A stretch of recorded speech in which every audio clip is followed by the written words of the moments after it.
Hey guys, welcome back to the Property Tank. Pumped today. We're going to break down the big three towns in Victoria outside Melbourne where you might be looking to invest. Why you would like to invest. We're going to look at population. What's the projected growth in the next 5 to 10 years? And that will drive house prices. We're going to look at accessibility to Melbourne. What we're seeing and what we know, the fundamentals in property growth, is accessibility to places where people want to be. So if people can't afford in a certain area, what's the accessibility for them to get to that area? So by the end of this 10 to 15 minutes, you're going to know where you want to invest in Victoria if you are investing outside of Melbourne. Also, guys, if you're looking to do a knockdown rebuild, dual occupancy, or a multi-development project, please book a consultation. The link's in the notes below. Get across to Instagram. Come say hello, Peter Kelly Official. We've turned it on. We're dropping a lot of info there on the daily. So we're live. We're nimble over there. So if you're interested in this stuff, please give us a follow over there and jump in the Little Fish Network.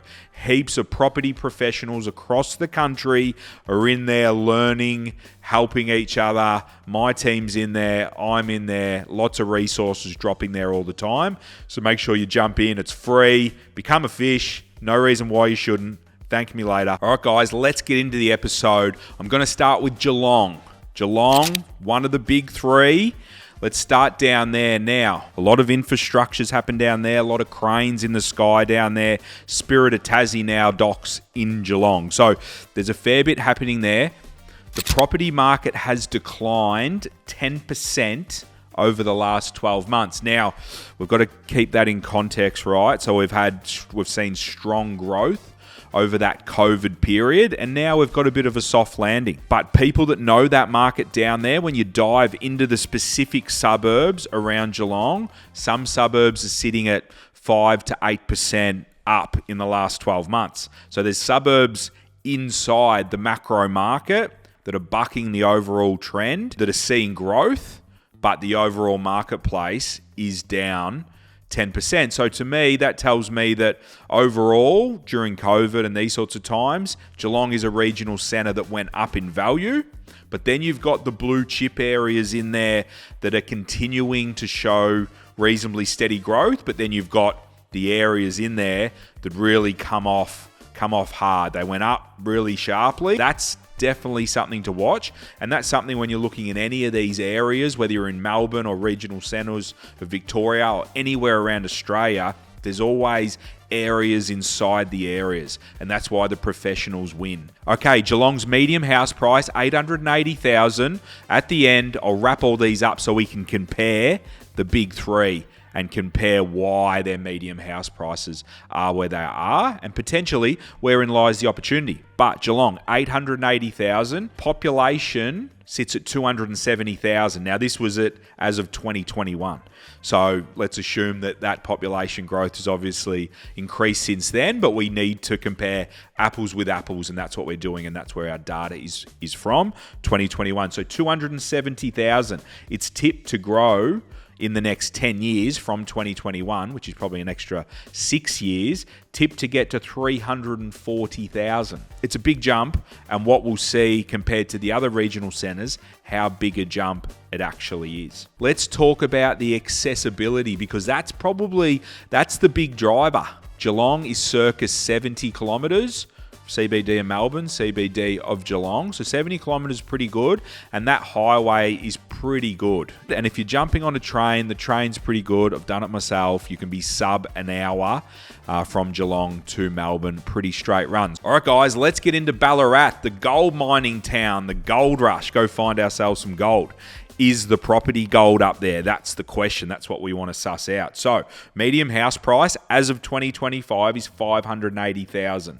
And in the 12 months, it's down 5 or 6%. So what I can see is obviously COVID, it had a bit of a spike, and now it's settling down again. So if you look at its graph, and if Bonnie brings up its graph, 1 year, 5 year, Ballarat's growth went up during COVID, and it has come down and has petered out, I suppose.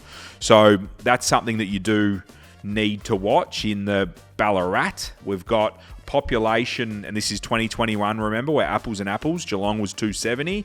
The Rat is 113,000. So it is, less than 0.5% of the population. It's tipped to get to just shy of 140,000 in 2031. So still seeing great population growth, and that has to do with things like immigration. We spoke about it last week, circa 400,000 immigrants coming to Australia per year. That's sort of where it's at, 23, 24. So a lot of people, and when they're looking for affordability and potentially looking for opportunity, less people in these towns as they are growing, the opportunity can definitely be there, and the price points obviously are a bit more friendlier, and there's incentives for certain people to go to these regional centres to work there and build their economy up. So anyway, so they're the opportunities that lie in places like Ballarat. What you'll find in the wrap-up at the end, it is the cheapest by medium house price. So as far as getting into a market, and if your budget is quite tight, Ballarat is by price point the most attractive and cheapest to get into from a price point of view if you can't afford these other centres. All right, let's get into the accessibility to one of the world's most livable cities, which is Melbourne. So it's circa 120 kilometres from Melbourne. So Geelong, 70. Ballarat, a bit more inland. There's no water there. There's no beaches, nothing like that. But they've got the gold. Now, it'll take about an hour 20 to get there by car. And then on train, it's circa an hour and a half, something like that. So that's a real option for people looking to invest or maybe start a life in a town that has that cheaper entry point. All right, guys, let's get into Bendigo. It's the one that's furthest away from Melbourne.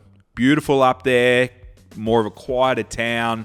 They love their football, love their netball clubs, all that sort of stuff. That's same as Ballarat, same as Geelong. They're the advantages of going regional. You got that more country feel. Now, Bendigo, 610,000 medium house price, so a step above sunny Ballarat. Then we've got obviously the population. So the population as of 2021 is around 121,000. So above Ballarat there, and the medium house price is sort of following that number, which makes sense. It's tipped to get to around 141,000 by 2031. So all these regional centres tipped to grow nicely. But that's why they're all opportunities for investment. We're going to see people moving into these places. Jobs are being created, infrastructure in these areas are happening, and there's a national shortage of housing. So you get good houses in those towns, in those pockets, you will see growth. That's what I was sort of getting at earlier. I'm talking quite macro, but if you're looking in Geelong, Ballarat or Bendigo, there's pockets inside there, there's suburbs inside these regions that are seeing growth while everything else is on decline. So what happens when everything else is on the rise?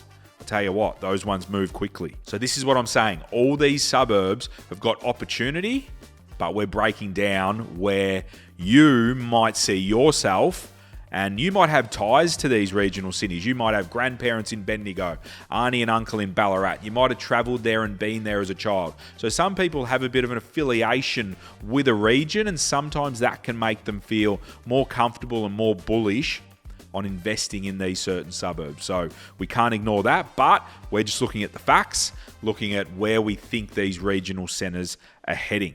So there you go. The population growth for Bendigo is going to be strong like the other centres. Over the past 5 years, Bendigo's seen growth of around 35%. So super, super solid. And if Bonnie gets the graph up, Bendigo's actually seen nearly 12 to 13% of growth in the last 12 months. You can see that Bendigo went high during COVID, on the back end of COVID. They come down, bit of a crash landing, quite aggressive compared to the other two, and now they've picked it back up again. So we can't read too much into that 12, 13% growth, because the 12-month sector, as we sit here now with live data, the 12 months runs back into a bit of a hole. So it is showing a fair bit of growth. As that 12-month period continues on, that growth will become less aggressive. So let's not read too much into that, but solid to see and nice to see all the same. Obviously, the important one, the accessibility to Melbourne. So this one's the furthest away. It's going to take you about 2 hours on a train. Okay, so via car, we're about an hour and a half, an hour 45, because we're about 160, 170 kilometres. Like I said, not a straight route like Melbourne to Geelong, but up, a little bit windy. You're passing through some great towns through there, so it's not a bad option. All right, guys, let's wrap this up. Our big three, Geelong, Ballarat, Bendigo. Now, let's just compare the accessibility. Like I say, I keep banging on about this, but the numbers don't lie. History doesn't lie. The growth that we see around this country is the accessibility to places people want to be, whether it's work, lifestyle, family, all these types of things. But the medium house prices do acknowledge that and lean into that. You've got circa medium house prices of Geelong, 880. You've got Ballarat, circa 580. And then you've got Bendigo, about 610. When we're looking at future growth, what is going to grow quicker? The big one for me, population growth. Let's look at that briefly now. I mentioned the numbers in there. The data was from 2021, but we're still apples and apples. But population growth tipped between 2021 and 2031. Geelong is nearly 70,000, Ballarat is around 25,000, and Bendigo is around 20,000. So that's super interesting. So based on that growth, Ballarat is tipped to overcome Bendigo. So that's a really interesting one because we've got Ballarat with a medium house price of 580, Bendigo with a medium house price of 610, and we've got the population growth looking to... Ballarat looking to overtake Bendigo on the population front. So they are tipping that the population growth will be more aggressive in Ballarat than Bendigo. So that's an interesting one. And obviously its accessibility to Melbourne is much better than Bendigo. So let's say in the situation that I have to stay in Ballarat and then I have to stay there for 5 to 10 years. So should I buy in Ballarat or rent in there? Bonnie, you've been a bit quiet this episode. Glad to see you jump in here. Tough question. So you've got an opportunity in Ballarat. You're living there. If you're going to live there for that long, it is nice to own your own home and live in your own home and not be governed by landlords and these sorts of things and appreciate your own home and all that sort of stuff and have that certainty. So I think there's those aspects. But from an investment point of view, if we're just strict investment, I think you're probably better off renting in Ballarat and buying in Geelong. 5-10 years, it's a long time for growth to compound. It's a long time for, I think, a better area to outperform another area. And if we're tipping that Geelong will outperform Ballarat and Bendigo, you give it 10 years, that's a lot of outperforming. Something I do want to mention, Bonnie, as the numbers, like I said, and I've said it before, all these numbers are very macro, right? We've got Geelong, we've got Bendigo, we've got Ballarat, very macro.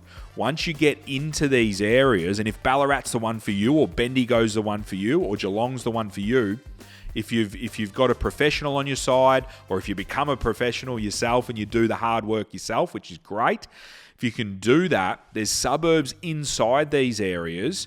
There'll be suburbs inside Ballarat that outperform suburbs in Geelong, but you've just got to find them. So if you've got an affiliation or you've got a leaning or a predisposition to get into Bendigo, great. Find out where it is. Find out where maybe the old suburbs are. Find out where the school zones are. Find out where am I walking to recreation reserves, where am I walking to villages and coffee shops and all these places where people want to be. Again, accessibility, but more on a micro level. So like I said, there'll be suburbs in Bendigo that outperform suburbs of Geelong. But from a macro point of view, I think Geelong will have them covered, but you can still find the diamonds in the rough as long as you do your homework and find those things like I said. Thanks for watching. Thanks for hanging about this long. Remember, if you're looking for a knockdown rebuild, dual occupancy, or multi-development townhouse site, book a call with us. We're the experts. We can definitely help you out in buyer's advocacy and managing that project. Get across to Instagram. We've turned it on. We've got the daily insights happening over there. Come say hello, Peter Kelly Official, and the Little Fish Network. Get in there, become a fish. It's free. Lots of people helping each other in there. Lots of people in the centres that I'm talking about today, these regional centres, talking about where they want to buy, why should they buy here, why shouldn't they buy there. So lots of gold in there as well. Thank me later. Become a fish. Littlefishnetwork.com.au. Have a great week in property. See you next week.